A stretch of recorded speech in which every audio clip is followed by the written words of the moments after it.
Welcome to day 5 of the pandemic. Bread making. So we looked at sourdough starter yesterday. We're going to deliver some sourdough starter to some people. Sourdough starter, I don't know if I talked about it, but it's really a living creature. It's yeast. There are millions of yeasts that are floating around in the air around you at all times. And thankfully, most of them don't really have any effect on anything really. But sourdough starter is naturally caught yeasts that are in the air that have mixed with flour and water, and they're eating it and they're growing. And so what we have here once again is a natural yeast that Eliza Jane and I caught in here, and it took us about 14 days or 12 days, I guess, by the time we got a good starter going.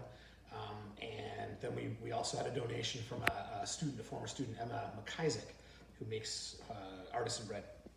She gave us some of her starter, which we mixed in with our starter. And I'm thinking that her starter was really what kick-started our starter, because ours was doing okay, and then we threw hers in, and it was crazy. So we're gonna make bread. I can't wait. So because this is the last of the 2 loaves that we made a couple days ago. The recipe is really simple. Laura Lee's gonna stick it in right here.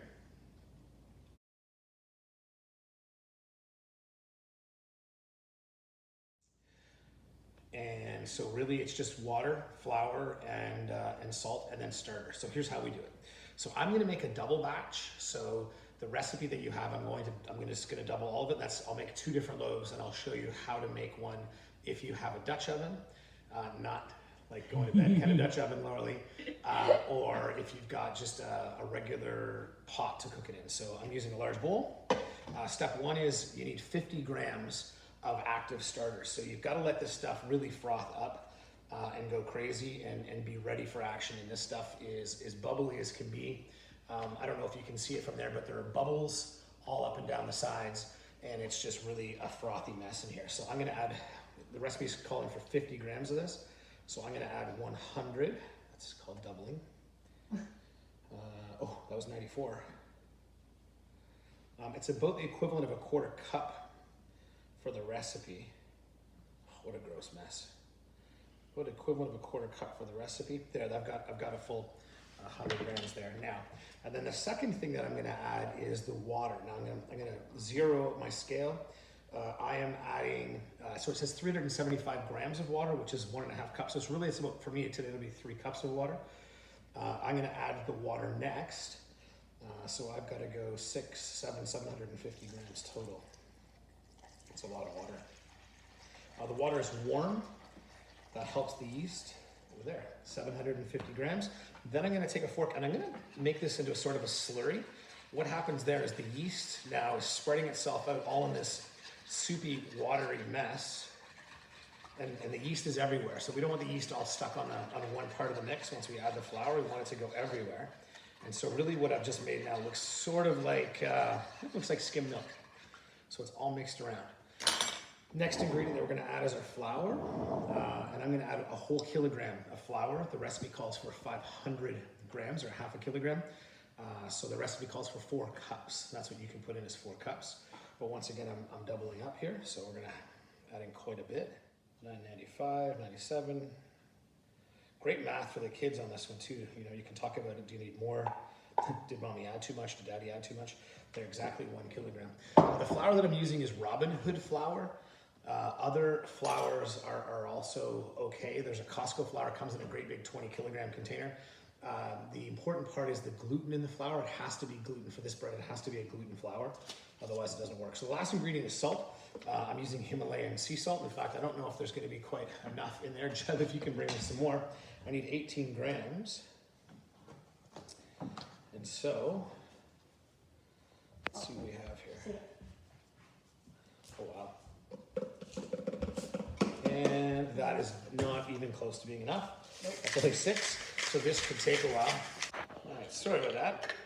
I'm now switching to Windsor salt. Have a lot of salt stored downstairs, don't know why.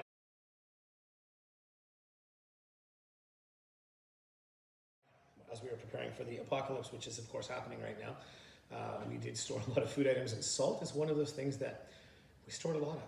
Keeps the zombies or the vampires out. I don't know about that. Okay, so that's 18 grams of salt. So really, we're done with the measuring part. I don't need the scale anymore. I have a rice spoon that I like to use to mix it. You can use any sort of mixing tool that you want. I will use my hands for this in a little bit, which means I will need the flour again, just to kind of flour the surface. So right now, it's just kind of jiggly, googly, a whole lot of fun for kids. The yeast in there is already starting to take effect. I can actually see bubbles in here that are forming from that yeast. The yeast is starting to grow in that warm water, and it just hit the food of the flour, and it's very excited. The yeast gets excited. Once again, this recipe I've done with 100% white flour. You can switch this one up. You can add in some rye flour. You can add in some whole wheat flour. You can add in whatever it is that you want. I suggest maybe for the first loaves to make sure that your starter is working well, that you just do it plain and simple. If you want to get really creative, you could sprinkle some salt on the top of the loaf just before you bake it, which might make it a little more exciting, I guess, or maybe some cheese. You'll see how we bake it later though. Okay, so I'm at the point now where it's dough. I'm gonna wash my hands again, this being coronavirus. The pandemic. I think I lost some skin. So I'm gonna grab a little bit of flour just to sprinkle on the surface. And dry that hand off really well. I only use one hand because then I can still do things around the room here. So just kind of flip it over, push it down, flip it over, push it down, pull from the outside to the inside. So this first time we really want to work in the flour. What you're doing is you're activating the gluten, and the gluten is what basically makes the little bubbles that you have in bread.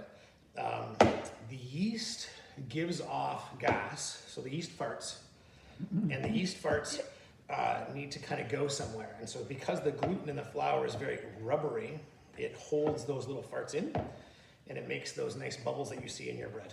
So basically we're kind of activating the gluten right now. We're getting that gluten working.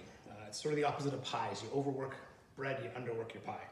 So it's made a mess. I've got what I've got right here. What I'm gonna do is sprinkle a little bit of flour on top, put a piece of parchment paper on top, and you'll see that in a second. So I'm just gonna sprinkle a little bit of flour on top, and I'm just doing that so the parchment paper that I put on here doesn't stick to it. And I'm putting parchment paper on here because if it stays warm, it will rise faster. And what I'm gonna do is I'm gonna take this over. Now we've got a little island sink here. I don't know, if you don't have one, no big deal. Maybe put it next to a radiator. I'm gonna put some warm water in here, and I'm gonna put it in until it's about 3 inches deep. And then I'm gonna set this right in there. And then I'm gonna grab a tea towel, just like you'd see if your grandma ever made bread, and I'm gonna put it over top. And the tea towel is sort of an insulator, will keep the heat in. And now this is the crazy part. This is a good thing to do at night. Let it sit overnight. It should sit and rise from anywhere from 8 to 10 hours. It's a slow process. We're not dealing with yeast. We're not dealing with a bread maker here. This is natural yeast, so it takes a lot longer for it to go through the process. Okay, so we've let the bread sit and rise for, oh God, it's been about 9 hours. It's pretty well risen. I didn't put enough flour on, so it got a little stickage to the parchment paper, not the end of the world. And if you take a look in there, you've got this jiggly mass. This is a high hydration bread, so this means there's a lot of water. And so because I've made 2 loaves, I'm going to, actually over here, I'm going to cut it in half. So this is, once again, a doubled recipe, so you won't have to do this unless you're making a double recipe. So I'm really just gonna use this tool. Now, as I do this, I can hear all kinds of bubbles popping, and it's kind of shrinking on me, no big deal. I'm gonna scoop half of it out of here, put it onto a little flour. I've got just a bit of flour here on the countertop. And then I'm gonna take that flour, and I'll show you what it looks like here. It's gonna take it, and it's, if you've never done bread, if you've done bread before, it's just what you always do. You kind of work this from the outside into the middle. We don't want to work it too much this time. The gluten's already done its thing. You're really just trying to reposition everything. We're gonna have to let it rise one more time. So this is really just kind of pulling it out so that you're kind of getting this flat loaf on top. So pulling the outside into the middle, outside into the middle, outside into the middle, bit of flour to keep it moist. I'm going to use two different containers here. One is just a pottery pot that I have. I put a piece of parchment paper in the bottom. I'm going to use the one that we used earlier on. And I stick that in there. And I'm just going to take that whole plop of dough and stick it right in there. Now that I'm going to let rise again for an hour in that container. The other pile of dough that I have here, it looks like I've got a little bit more in this one, which is okay because the other pot takes a bigger amount of dough. This Laura Lee gets to clean, she loves it. Sticks in there like glue. I don't love it. So this one I pull out, same thing to the middle. Not a lot of kneading. This is not a kneading bread. This is not a sit and play with it for hours and hours bread. This is just, it's a sourdough. And so you bring it over and over and over a number of times in this cast iron crock pot. I'm gonna put a piece of parchment paper, and then I'm gonna take my dough. The good side is up, bad side is down. I'm just gonna let it sit in there. I'm gonna let it sit for an hour. They'll rise a bit, and then we'll see what happens next. Okay, so a few hours has gone by. In fact, far too many hours because we watched a really long movie. And now it's almost the middle of the night, but I still have to bake my bread. So it's always best to start this early in the day, kind of go throughout the day. It's great for when you're at home for a long period of time. So I'll tilt this up for you so you can take a look. This loaf has expanded again quite substantially. I'm gonna take a sharp knife and I'm gonna cut a slit in it. When I first put it in the oven, it'll expand more and it will break open at that point and it will make whatever beautiful pattern you decide to put on the top of it, that's what it'll make. So you can cut one slit and a whole lot of little decorative ones. Eliza Jane had me do an X last time. I'm gonna bake them at 500 degrees. So the oven right now is at 500. I put them in at 500 and then I turn it down to 400 as soon as I put them in. This is where it gets kind of weird because I've got two things going on here. This one I will bake right in here, just like this. This other loaf, I will bake uncovered, just like this in here, for 20 minutes with that 400 degree setting for 20 minutes. At the end of 20 minutes, I take, using an oven mitt, I take the lid off of this one. What you'll find is the covered loaf will get more rise and will stay a little bit more moist. The one that's uncovered will be a little bit more crunchy on the outside. Now you could also use like a Corningware glass lidded container. I think some people have this purpose-built bread containers. You can get those. They've got all these nice little grooves to make these pretty circles and things on them. But this is what I have. This is what I use. And so, yeah, so I'm gonna cut these and I'll put them in the oven and then we'll show you a clip of what they look like when they come out. So once again, at 500 degrees, get the oven really hot, put the stuff in. I find sometimes with the cast iron, it'll burn on the bottom. And so a trick that I have learned is I put a cookie sheet down and then I put this on a cookie sheet and it seems to diffuse the heat so that it doesn't burn the bottom of the loaf. You may not have the same problem, but if you do, that works. And I stack them, so this will go in on top of in the oven. So there'll be this one underneath, this one on the rack on top, and that way there's no problems with the bottom of this one. Okay, we'll show you the loaves when they're done.